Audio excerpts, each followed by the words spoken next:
China already has a constitution. That part is important because a lot of people speak as if China operates without laws at all, which is not true. The 1982 Constitution outlines rights of like freedom of speech, religious belief, and personal dignity. On paper, many of the protections sound familiar to people living in constitutional democracies. The difference is not really the wording, it's the enforcement. In the United States, the Bill of Rights is backed by courts that can challenge government actions directly. Judges can strike down decisions if they violate constitutional protections. In China, the Communist Party remains above the constitutional enforcement structure.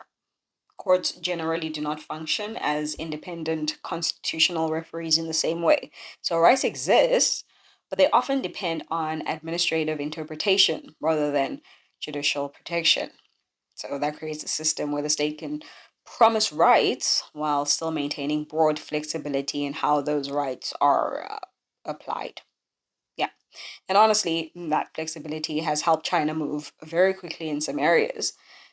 Infrastructure gets built pretty fast, large national projects face fewer delays, policy coordination is tighter, but over time, systems built on administrative flexibility can develop uncertainty underneath them.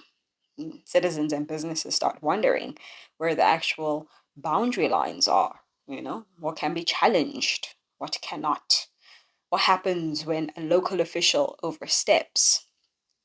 Those questions matter more once a country becomes wealthier, more technologically advanced, and more globally integrated. A poor population may tolerate uncertainty differently from a growing middle class with assets, businesses, property, and digital exposure. At a certain point, predictable legal protection stops being a political luxury and starts becoming economic infrastructure. And this is where the idea of a US style Bill of Rights becomes interesting in the Chinese context.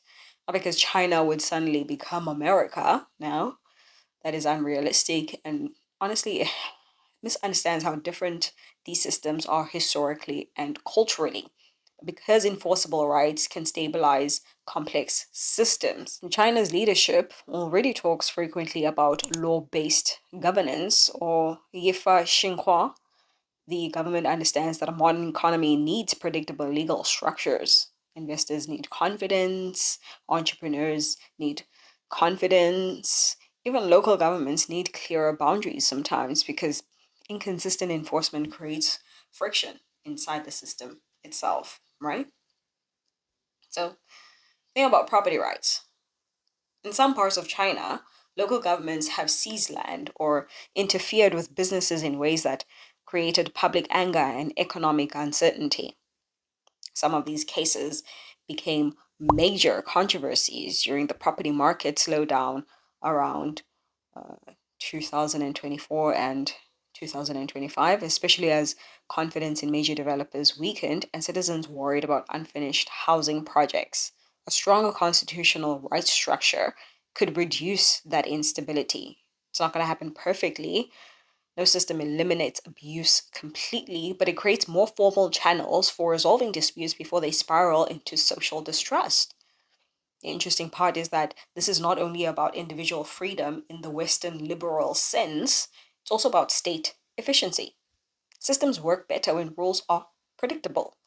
Companies invest more confidently when they know that contracts will be enforced consistently. Families spend differently when they feel that their assets are being protected. Middle classes become less anxious. Even innovation improves because people are more willing to take risks when they trust the legal environment surrounding them.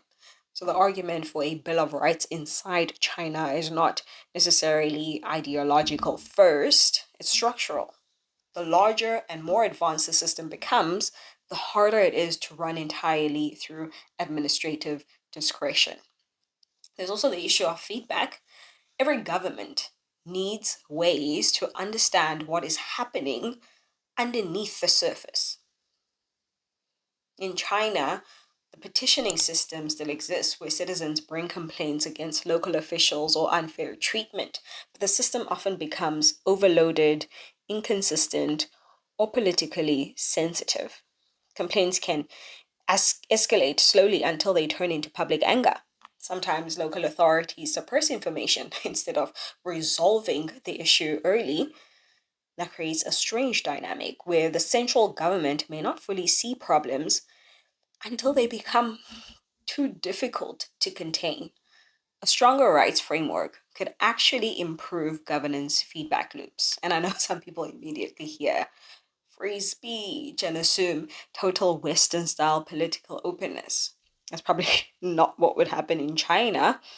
More realistically, a Chinese Bill of Rights would likely emerge in a managed and limited form, tied closely to social stability goals. But even limited legal protections can create important pressure valves. Citizens who trust courts are less likely to trust rumors. Businesses with legal recourse are less likely to move capital abroad quietly. Workers with clearer protections are less likely to see every dispute as political hostility. There is a practical side to this that often gets ignored in ideological debates. During the COVID era, lockdown controversies, especially the protests connected to the White Paper movement in 2022 and the years of policy reflection afterward, Chinese authorities saw firsthand what happens when public frustration builds without trusted legal channels for expression. The issue was not just the protest itself, it was informational rigidity. Systems become less adaptive when criticism only moves upward through politically filtered structures. Rights protections, if they are designed carefully, can sometimes strengthen state awareness rather than weaken state control entirely. Internationally, the situation becomes even more complicated because China is no longer just a regional manufacturing power. It is deeply embedded in global finance, supply chains, energy systems, digital infrastructure, and diplomacy. The Belt and Road Initiative alone forced China into legal environments across Asia, Africa, and the Middle East, and Latin America, where disputes over contracts, labor standards, digital surveillance concerns, and resource agreements increasingly require legal consistency. And the reason this matters is because global institutions still operate heavily around rules based language, even when major powers bend rules selectively. China is already a signatory to several international agreements connected to civil and political rights, even if enforcement remains uneven. So there is this growing gap between China's international role and its domestic legal structure. Foreign investors are noticing this. Trading partners are noticing it too. Even developing nations working closely with China notice it. Around last year, coming into this year, discussions around semiconductor restrictions, technology sanctions, and AI governance intensified between China, the United States, and the European Union. Those disputes were not only about technology, they were also about trust and transparency and governance standards. Countries want to know how legal systems behave under pressure. A stronger rights framework inside China could reduce diplomatic friction in some areas because it creates clearer legal expectations, not necessarily Western alignment, just predictability. And predictable systems tend to integrate more smoothly into complex global networks, especially networks involving finance and data and intellectual property and digital infrastructure. China's leadership likely understands this already to some extent. The question is how much constitutional enforcement the political structure is willing to tolerate without feeling that it threatens centralized authority itself. One of the less discussed parts of this conversation is how institutional trust affects economic resilience, especially under pressure from sanctions or geopolitical competition. China has spent years preparing for a world where access to Western markets, technologies, and financial systems cannot be fully guaranteed forever. You can see it in semiconductor policy, domestic chip manufacturing, digital currency development, energy diversification, all of it. The state understands that dependence creates vulnerability. But resilience is not only about factories or supply chains, it's also about whether citizens and businesses trust the internal system enough to keep investing inside it during uncertainty. And that's where stronger constitutional protections could matter more than people realize. Capital flight doesn't only happen because people want higher returns somewhere else. Sometimes it happens because people become nervous about unpredictability. Sorry, I just had a trigger finger got him nervous. Oh my gosh. All of my niggas trigger finger got him nervous. They virus, a trigger finger got him nervous. The choppy, he a surgeon. All of my niggas, they virus, a trigger finger got him nervous. Yeah, that thing is living rent free in my brain. People worry, right?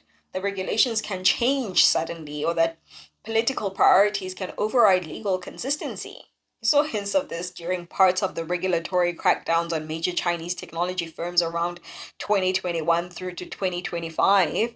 Some investors weren't necessarily angry about regulation itself. States regulate industries all the time, but the issue this time was uncertainty.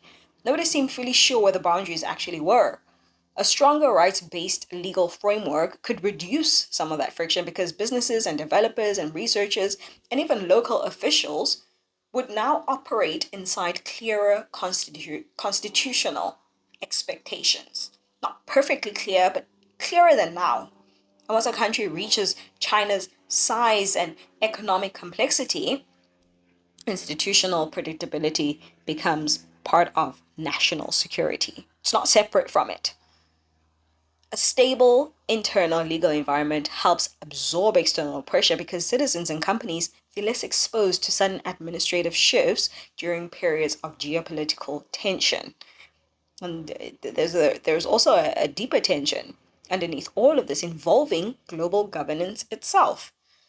China often argues, not entirely incorrectly, that Western countries speak about rules based international order while selectively applying those rules depending on strategic interests.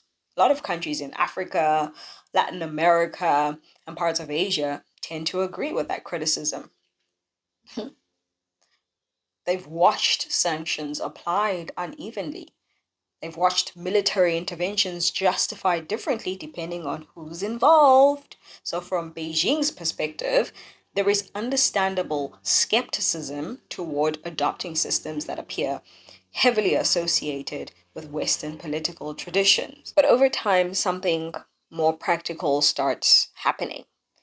Global trade, AI governance, digital infrastructure agreements, financial systems, they all require shared legal expectations to function smoothly. Not identical political systems necessarily, just enough legal compatibility that countries can trust agreements, arbitration processes, investment protections, and information systems across borders.